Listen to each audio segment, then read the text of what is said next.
guys, Blake here. I just wanted to make a quick message. Thank you for watching the video. These are some runs I've done in the past couple weeks that I've gotten the car running.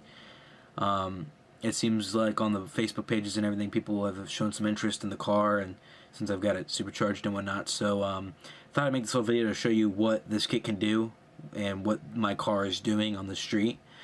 And this is just the beginning. The car is tuned so conservative, and it's on only like 10 pounds of boost, which is probably more than enough for a 2-valve.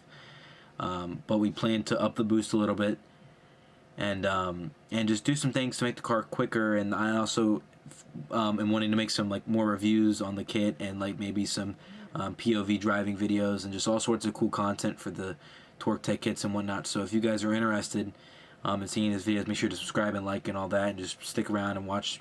Keep an eye on the channel and everything. There'll definitely be some more racing videos to come. I'm having a lot of fun with this car. I mean, I haven't dynoed it yet, but I'm making somewhere around 430, I'm guessing. But yeah, the car's pretty strong, and it's doing pretty good. But anyways, thank you guys for watching the video. Thanks for making it this far, and you guys take care.